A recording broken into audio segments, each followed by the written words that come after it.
So, hello guys. Today I'll be talking about two popular methods of pricing options, namely the Black-Scholes model, the BSM model, and the binomial model for pricing options. Now, first I'll start with the Black-Scholes model. So, the Black-Scholes model, also known as the BSM model, is actually one of the most important concepts in modern financial theory. This mathematical equation estimates the theoretical value of derivatives, namely options, taking into account the impact of time and other risk factors. It was developed in 1973 and is still regarded as one of the best ways for pricing an options contract. So, the Black-Scholes model requires five input variables. Um, these include the strike price of an option, the current stock price, the time of expiration, and the risk-free rate. So, here are the people that have developed the Black-Scholes model itself. This right here is Robert Fisher. This is Myron Scholes, and this is Robert Merton. Um, yeah, so right here is the Black-Scholes model. And before delving into the formula, I'll just delve into the specifics of the model itself. So firstly, we have S naught, which represents the stock price. And then we have the X, which is the exercise price or the strike price. Now, Black-Scholes model is especially interested in, um, you know, how much higher the stock price is relative to the exercise price. Like if we're talking about a European call option. And then we have R, which is the risk-free interest rate. This has been used in the Black-Scholes model uh, in multiple places, including discounting the exercise price in order to figure out what the present value of exercise price is. Then there is the time to expiration, basically how much days it would take for the option to expire. And then there is sigma, which is the standard deviation of log returns or the volatility. So here, the way that they measure volatility is by taking the standard deviation of log returns.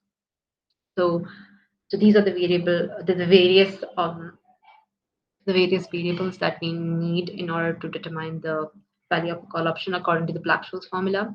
S naught, which is the strike price, X, which is the exercise price, R, which is the risk-free interest rate, T, which is the time to expiration, and sigma, which is the standard deviations of log return. So, right. So this is the Black-Scholes formula, as we can see. C naught is basically means the value of the European call option. So here they are saying that C naught is equal to S naught times ND1. So S naught, which is the stock price, and it's multiplied by ND1.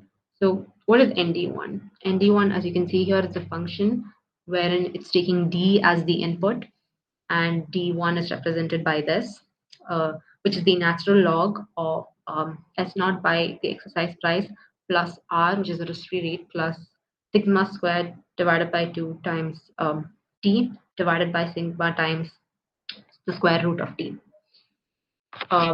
So yeah, so D1 is the input that they take in, and N actually, the N function actually means the cumulative normal distribution, and this is multiplied with the stock price, and this is like a sort of a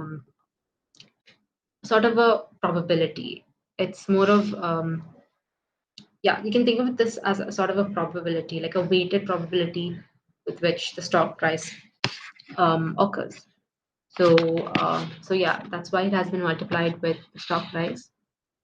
And so then what has been taken is that the stock price times the weighted probability or ND1 minus X, which is the exercise price, times e raised to minus RT. So times the ND2. So X.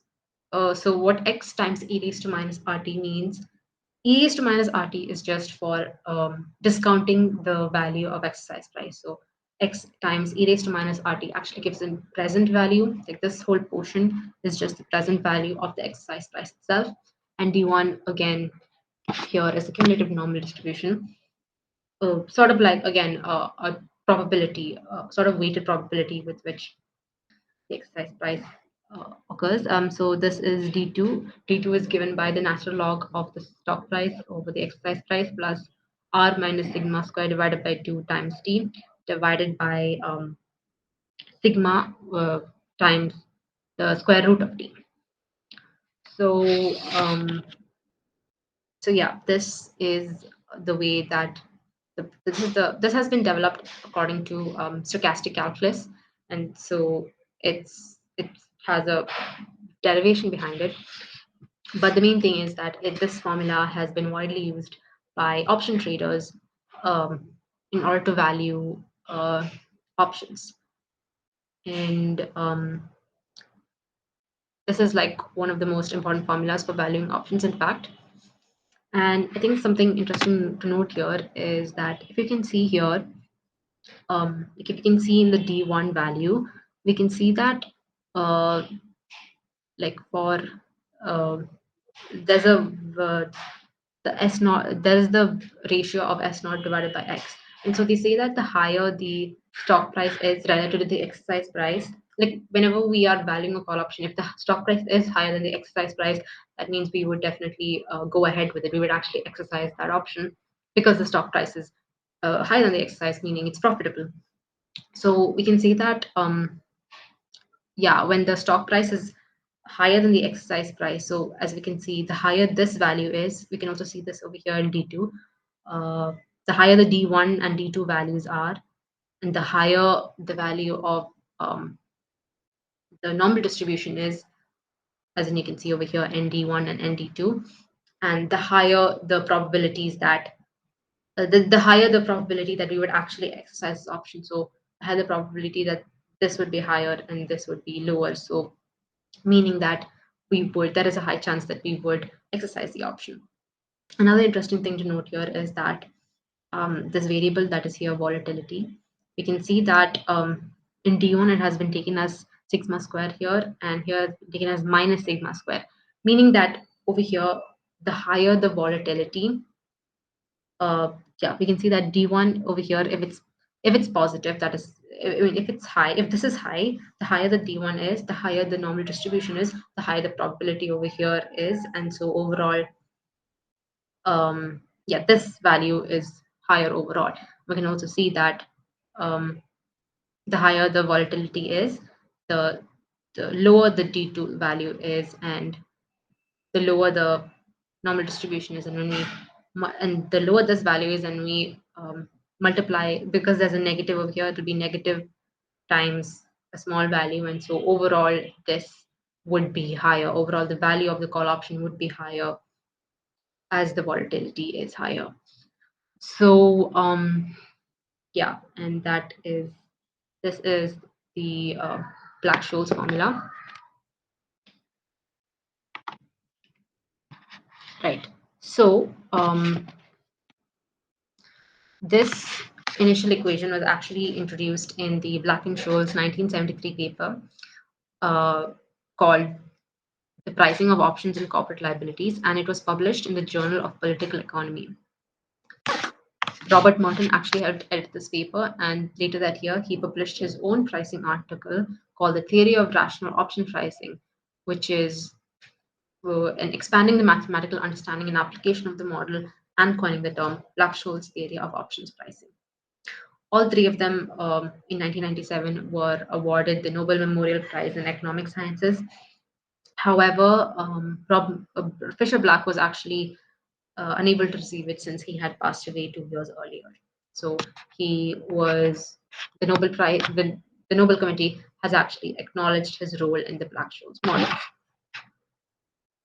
So the thing about the Black-Scholes model is that it makes certain assumptions.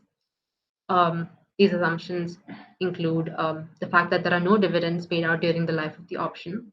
The markets are random, that is, the market movements cannot be predicted. There are no transaction costs in buying the option, and the risk-free rate and the volatility of the underlying asset are known and constant. This is not necessarily the case in real life. The returns on the underlying asset are log normally distributed, and this model has only been developed assuming that the option is European and can only be exercised at expiration. However, in reality, there are different kinds of different kinds of options, whether European or American. And so as a result, what people had done is that like with the original Black-Scholes model, like even though the original Black-Scholes model didn't consider the effects of dividends paid during the life of the option, the model is actually frequently adapted to account for dividends by determining the ex-dividend date valuation of the underlying stock. The model has also been modified by many option selling market makers to like account for the effect of options that can be exercised before expiration, or or most commonly termed as American call options. Um, yeah, and so what are some of the limitations of the Black-Scholes model? You might be wondering. So, like I said, it has been the original Black-Scholes model is only used for the European options and does not take into American options. Although, however, it has been modified to take into account for the American options. And another major limitation is the fact that they have not taken into account of taxes, commissions, or trading costs, or like because of this, like the actual value of the call option can differ in real life. So these are some of the limitations. Um, and yeah, that's pretty much it.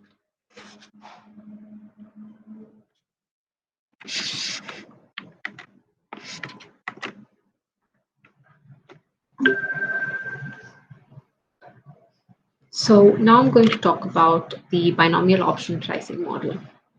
So the binomial option pricing model is an options valuation method developed in 1979. The essence of the binomial option pricing model lies in the fact that they use an iterative procedure, allowing for the specification of nodes or points in time during the time span between the valuation date and the option's expiration date. The model reduces the possibility of price changes and removes the possibility for arbitrage. Um, so, with binomial option price models, the assumptions are that there are two possible outcomes, hence the binomial part of the model. With a pricing model, the two outcomes are a move up or a move down. The major advantage of a binomial option pricing model is that they're very mathematically simple. Yet these models can become complex in a multi-period model. In contrast to the Black-Scholes model, which provides a numerical result based on inputs, the binomial model allows for the calculation of the asset and the option for multiple periods along with the range of possible results for each period. The advantage of this multi-period view is that the user can visualize the change in asset price from period to period and evaluate the option based on decisions made at different points of time. For a US-based option, which can be exercised at any time before the expiration date, binomial model can provide insight as to when exercising the option may be advisable and when it should be held for longer periods. By looking at the binomial trees of values, a trader can determine in advance when a decision on an exercise may occur. If the option has a positive value, there is the possibility of exercise. However, if the option has a value less than zero, it should be held for longer periods. The Thesis method for calculating the binomial option model is to use the same probability each period for success and failure until the option expires. However, a trader can incorporate different probabilities for each period based on new information obtained as time passes. A binomial tree is a useful tool when pricing American options and embedded options. Its simplicity is its advantage and disadvantage at the same time. The tree is easy to model out mechanically, but the problem lies in the possible values the underlying asset can take in one period at a time.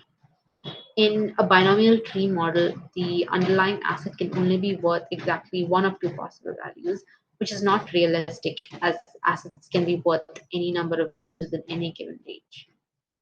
For example, um, There may be a 50-50 chance that the underlying asset price can increase or decrease by 30% in one period. For the second period, however, the probability that the underlying asset will increase may grow to like around 70-30.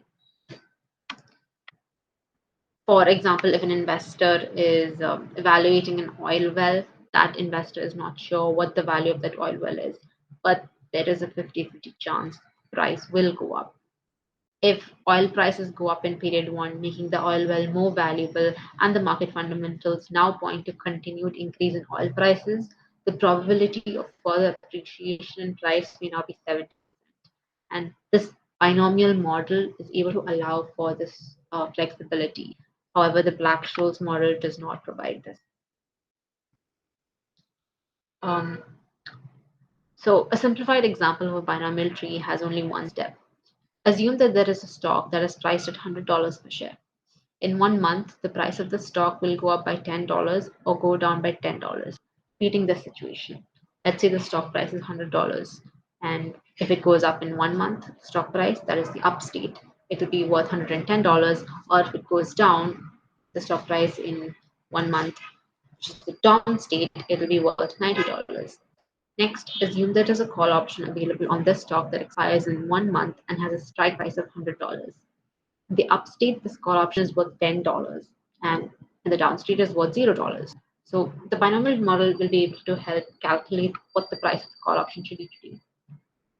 For simplification purposes, let's assume that the investor purchases just one half of share of the stock and writes or sells one call option. The total investment today is the price of half a share less the price of the option. And the possible payoffs at the end of the month are today, which is given by $50 minus the option price.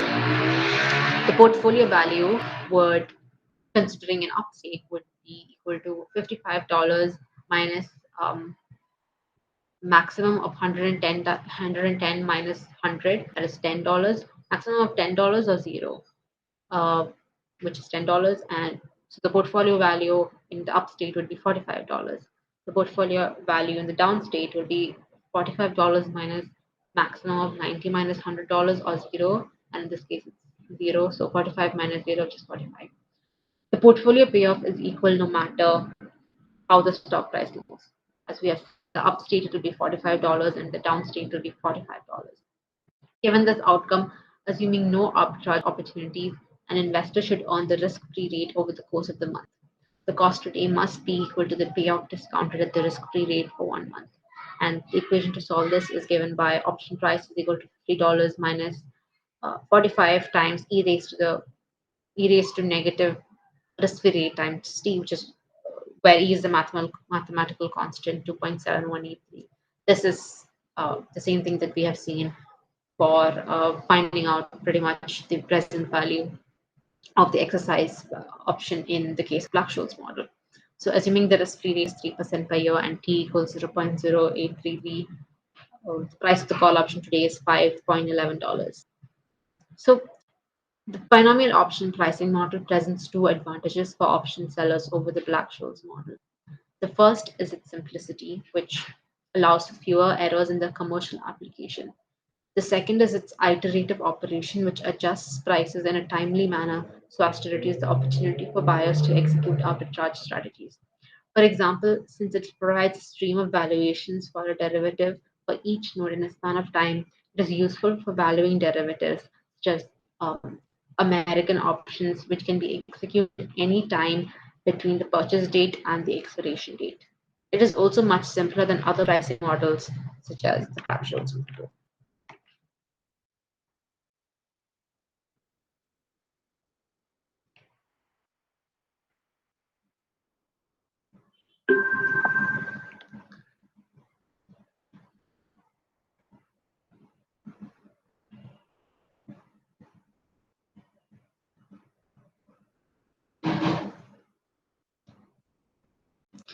Okay, so now I'm actually going to illustrate the example of the binomial model for pricing options.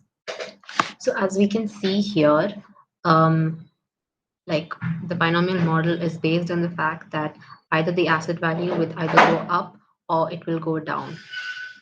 So in order to actually price the binomial option for options, we would need five variables. This includes the beginning asset value, the current stock price, the size of the up move, the size of the down move, the probability that the up move happens, probability that the down move happens. So let's take, for example, that the current asset price is $50.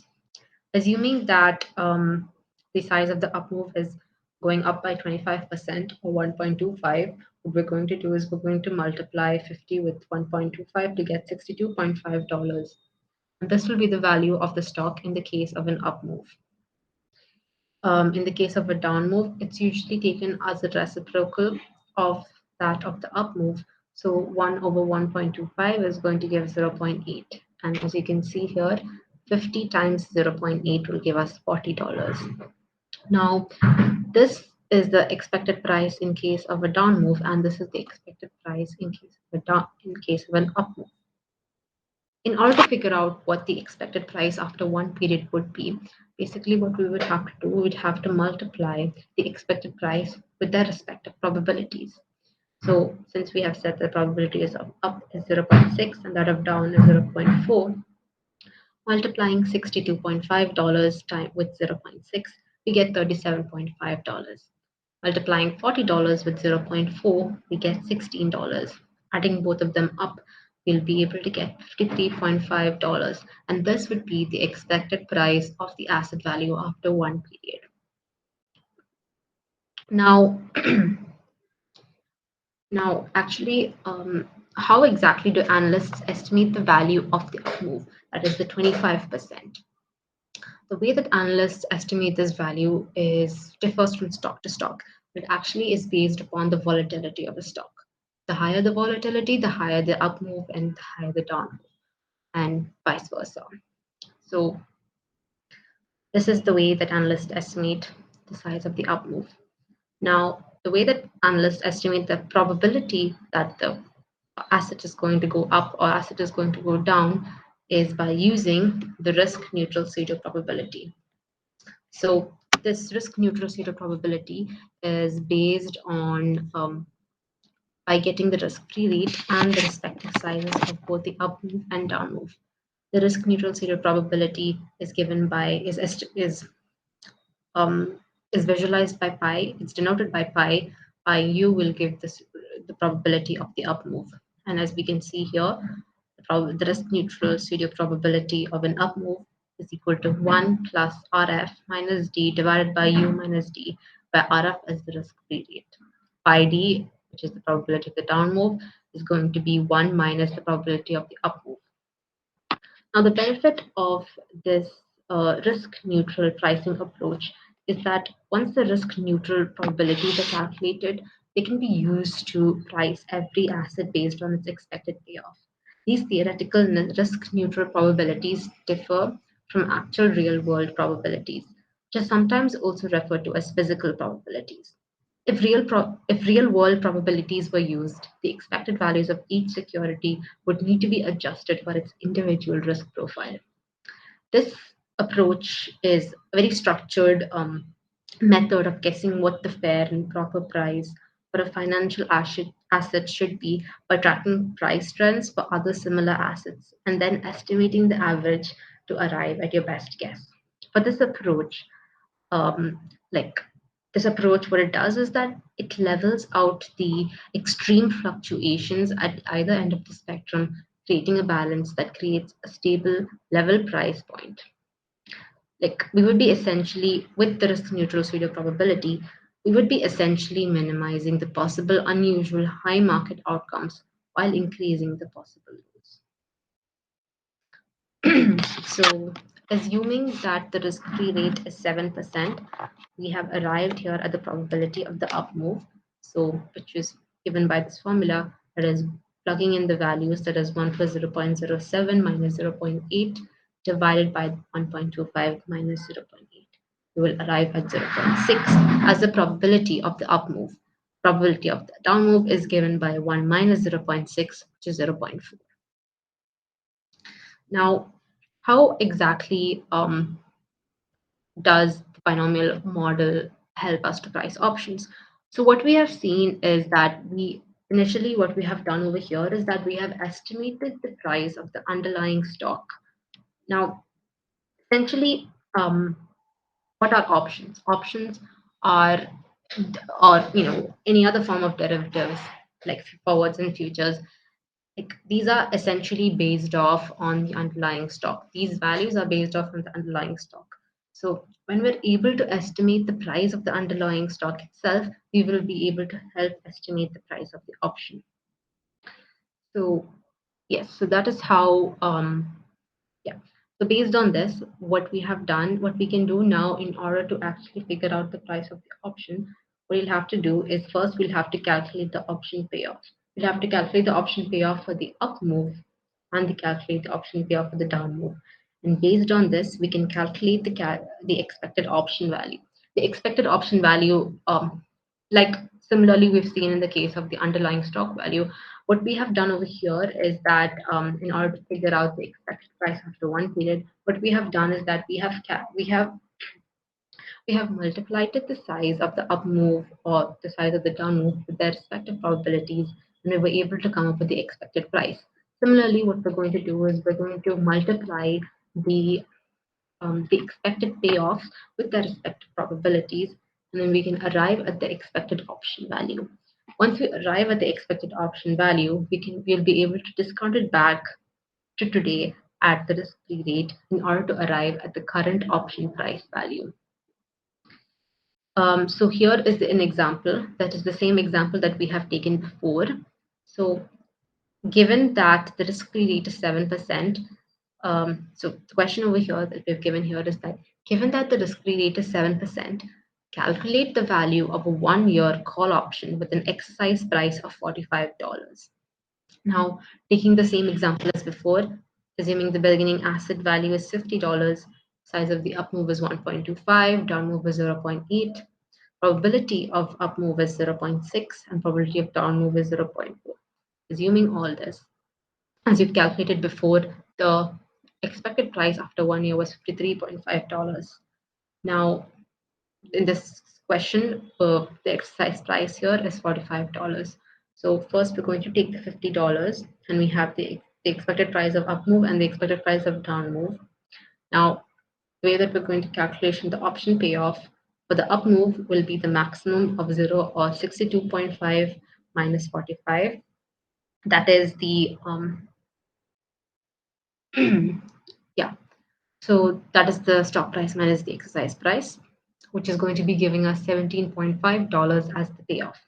In the case of the down move, the payoff is going to be maximum 0 or 0.40 minus 45, which is stock price, sorry, yeah, which is stock price minus exercise price again. And here, because it will be negative, means that we will not exercise the call option when it is at $40. When the value is at $40, we will not be exercising the call option. So the payoff would be 0. So yeah, so what we are going to do after that is based on the expected option payoffs, whether in the case of up move or down move, we multiply that with the respective probabilities. Over here it's 0.6 and over here it's 0.4. We'll arrive at $10.5. This $10.5 will be discounted back at the risk-free rate, so 1.07, and this will give us the discounting $10.5 at the risk-free rate of 7%. We will arrive at the current um, call option value of $9.81. And this is how we price options using the binomial model.